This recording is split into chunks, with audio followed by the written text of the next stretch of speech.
Students, हम लोग musculoskeletal physical therapy और थेराप्यूटिक्स का चैप्टर नंबर 12 पढ़ेंगे, that is on the surgical intervention and post operative management.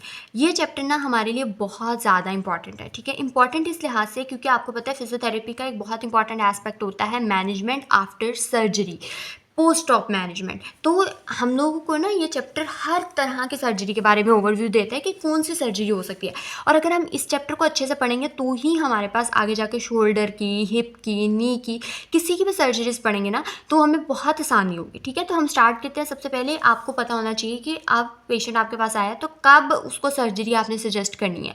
Patient आपके पास आया, उसकी कंडीशन ऐसी है ही नहीं जो सब फिजिकल थेरेपी से ठीक हो सकती है, और आप उसको फिजिकल थेरेपी देते जा रहे हैं, तो आप उसकी सर्जरी जो है वो कब आपको पता चलेगा कि इसकी सर्जरी अब होने वाली है। अब ये टाइम नहीं है फिजिकल थेरेपी का, अब टाइम सर्जरी का। वो किस तरह से पता चलेगा आपको? इंडिकेशन ये है कि पेशेंट को क्या होगी, इनकैपेसिटेटिंग पेन होगी, मतलब इतनी सीवियर पेन होगी कि वो उसको बियर नहीं कर पाएगा। एट रेस्ट भी होगी, ड्यूरिंग मूवमेंट भी होगी। पेशेंट की कंजर्वेटिव, आपने हर तरह की मैनेजमेंट ट्राई कर ली, मेडिकेशन ट्राई कर ली, रेक्टोथेरेपी, हाइड्रोथेरेपी, तमाम एक्सरसाइजेज आपने देख ली जो आप लगा सकते थे, आपने हर चीज़ ट्राई कर ली, फिर भी पेशेंट ठीक नहीं हो रहा, तब आप यूज़ करेंगे। क्रॉनिक स्वेलिंग है जो कि किसी भी तरह से रिड्यूस नहीं हो रही है, उस केस के अंदर सिग्निफिकेंट स्ट्रक्चरल डिजनरेशन है, तो आपको पता चल जाएगा कि अब इतनी सीवियर डिजनरेशन हो गया, अब कहीं ना कहीं सर्जरी की ज़रूरत है। देन हमारे पास अगर हमारे पेशेंट की पैसिव रेंज ऑफ मोशन के अंदर और एक्टिव रेंज ऑफ मोशन के अंदर बहुत ज़्यादा लिमिटेशन आ रही है, मोस्ट कॉमनली फ्रोजन शोल्डर के अंदर अगर किसी भी रेंज में मूवमेंट नहीं हो रही है तो उसको फिर आप ठीक नहीं कर पाते, आपको सर्जरी करनी पड़ती है, ठीक है। ये सब चीज़ें हैं indications of the surgical intervention के कब आपने जो है वो सर्जरी करानी है। हमारे बुक के अंदर पहला एक टेबल जो है वो ये बना हुआ है, ठीक है। जब चैप्टर स्टार्ट होता है तो उसका पहला ही बॉक्स है जिसके अंदर उसने हमें बताया है कि कौन कौन से इंडिकेशंस हो सकती हैं कि अब आपको सर्जरी की ज़रूरत है, ठीक है। ये चीज़ हो गई है। अब नेक्स्ट में हम लोग जब ये पढ़ लेते हैं तो अब हमारे पास मैनेजमेंट आती है, प्री ऑप और पोस्ट ऑप मैनेजमेंट। अब देखिए, सर्जरी के बाद तो मैनेजमेंट हमने करनी ही करनी है, तो सर्जरी से पहले भी क्या मैनेजमेंट करनी है, उसके 3 इंपॉर्टेंट कंपोनेंट्स हैं। मतलब सबसे पहले क्या है, pre operative examination and evaluation. Number 2 पे हमारे पास क्या है कि आप प्री ऑपरेटिवली आपने पेशेंट को एजुकेट भी करना है, और तीसरी चीज़ क्या है कि प्री ऑप एक्सरसाइज प्रोग्राम भी होता है, ठीक है। अब किस तरह से आप लोगों ने देखना है, सबसे पहले pre op examination and evaluation में जब पेशेंट आपके पास एडमिट हो जाता है तो आपने उसकी पेन देखनी है, रेंज ऑफ मोशन देखनी है। पेन में हम लोग जो है वो उसका विजुअल एनालॉग स्केल के थ्रू देख सकते हैं, ठीक है। और उसके अलावा रेंज ऑफ मोशन में हम लोग दोनों एक्टिव और पैसिव रेंज ऑफ मोशन भी देखते हैं। फिर अफेक्टेड लिम्ब की रेंज ऑफ मोशन को अनअफेक्टेड लिम्ब की रेंज ऑफ मोशन के साथ कंपेयर भी करते हैं, ठीक है। स्किन इंटेग्रिटी देखनी है, हम लोगों ने देखना है कि स्किन के ऊपर कोई स्कार तो नहीं है, जिस एरिया की सर्जरी होनी है वहाँ पर ऑलरेडी कोई इन्फेक्शन तो प्रेजेंट नहीं है, ठीक है। वो सब हम लोगों ने देखना है, ठीक है। और हीलिंग देखनी है कि वहाँ पर हो भी सकती है कि नहीं, स्किन इस कंडीशन में है भी कि नहीं, ठीक है। देन हम लोगों ने मसल परफॉर्मेंस देखनी है। मसल परफॉर्मेंस के हमें पता है 3 एलिमेंट्स होते हैं, जो है वो हमें पता है कि इसके अंदर मसल परफॉर्मेंस की स्ट्रेंथ, पावर और इंड्योरेंस तीनों चीज़ें आती हैं, हम लोगों ने ये देखनी है। देन हम लोगों ने पेशेंट का पोस्चर देखना है, गेट एनालिसिस करना है, पेशेंट को चला के देखने कि वो किस तरह से चल पाता है। ये आपको हेल्प करता है आगे फ्यूचर में जब आपने पेशेंट को ट्रांसफर्स और एम्बुलेशन सिखानी होती है, ठीक है।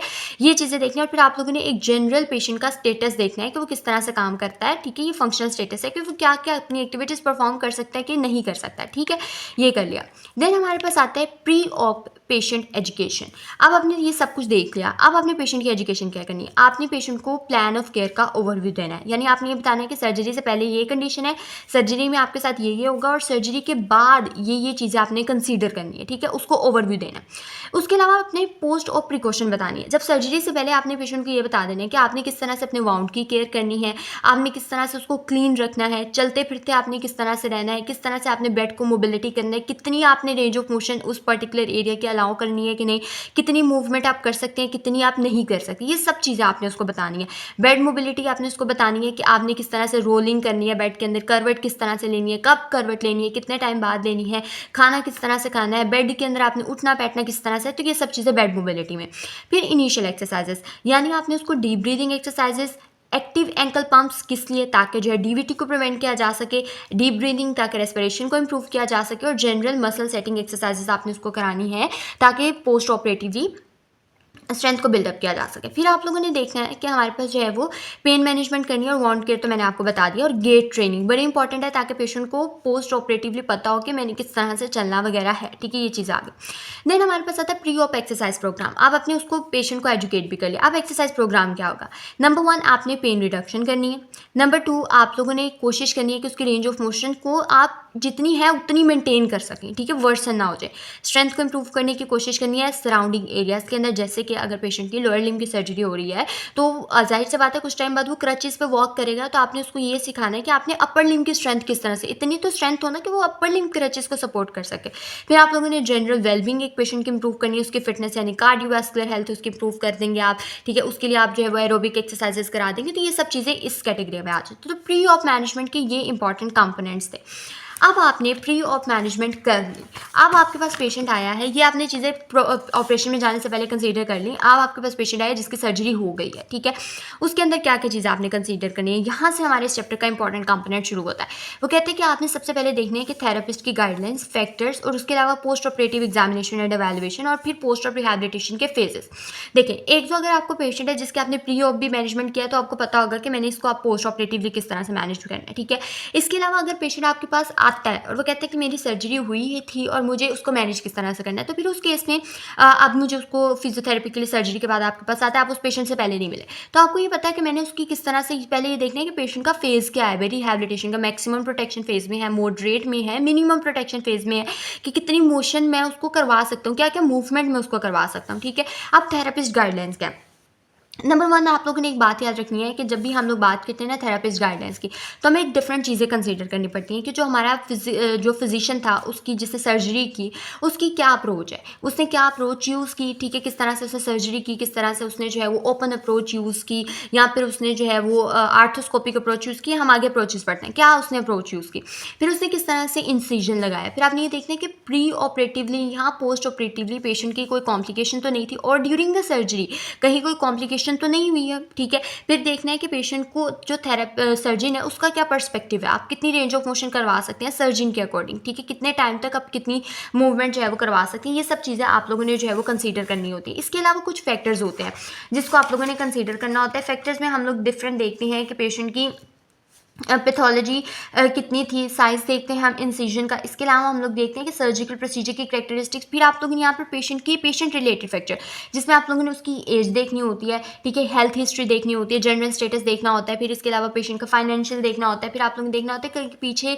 कोई और कॉमॉर्बिडिटीज़ तो नहीं है, डायबिटीज़ तो नहीं है पेशेंट को, ठीक है। या फिर जो है पेशेंट क्या एक्सपेक्ट करता है कि कितने टाइम बाद वो रिकवर हो जाए। जैसे कि अगर आपके पास कोई एथलीट आता है और वो उसकी ACL रिकन्स्ट्रक्शन हुई है और वो कहता है कि मैं चाहता हूँ कि मैं 3 से 4 या 4 से 5 हफ्तों में फील्ड में वापस चला जाऊँ, तो उसके अकॉर्डिंग आपको उसका प्लान बनाना पड़ता है या आपको उसको बताना पड़ता है कि भाई इतने टाइम तक नहीं हो सकते या इतना टाइम आपको रिक्वायर होगा, दैट्स इट। देन आप लोगों ने जो है वो उसकी post operative examination and evaluation करना है। अब आपको सारा कुछ बता दिया है लेकिन फिर भी आपने खुद भी एवेल्युएट करना है। सर्जरी ने आपको बता दिया कि भाई ये किया है, लेकिन आप लोगों ने उसकी एवेल्युएशन करनी है, उसको देखना है, उसकी रेंज ऑफ मोशन को असेस करना है। फिर आप लोगों ने देखना है कि उस वक्त जो है वो पेशेंट की स्कार जो है वो ठीक है कि नहीं, स्कार के ऊपर कोई ब्लीडिंग तो नहीं हो रही है, फिर जो है वो उसका स्कार का कलर कैसा है, स्वेलिंग किस तरह की है, ये सब चीज़ें आप लोगों ने देखनी होती है। Phases of post of rehabilitation में मैक्सिमम मिनिमम प्रोटेक्शन फेज और मॉडरेट प्रोटेक्शन फेज देखते हैं, जो कि हम लोग बेसिकली बुक से पढ़ते हैं, ठीक है। नंबर 1 पहले तो हम लोग देख लेते हैं कि हमारे पास कुछ टेबल्स हमारी बुक के अंदर बने हुए थे जिसको हम लोग कंसीडर करते हैं। नंबर 1, कौन कौन से फैक्टर्स है जो आपने कंसीडर करने हैं। Number 1, extent of the pathology, size, integrity, type and characteristics, age extent, health history, lifestyle history, stage of the healing, characteristics of the type tissue, integrity of the structure, और ये सब चीज़ें आप लोगों ने देख लेनी है, ठीक है। ये बहुत ही आसान सी चीज़ थी। नेक्स्ट पे हमारे पास आता है, जब आप लोगों ने ये कंसीडर कर लिया तो आप लोगों ने थेरेपिस्ट गाइडलाइंस क्या है, why the surgical procedure was done, what was the procedure, which approach was use, were there any complication, what is the philosophy of the surgeon regarding immobilisation, what is the stage of healing and rehab and what is the criteria to progress. ये सब चीज़ें आप लोगों ने surgery से पहले जो है वो क्या करनी होती है, डिसाइड करनी होती हैं। पोस्ट ऑफ मैनेजमेंट के पहले आप लोगों ने ये सब चीज़ें डिसाइड करनी।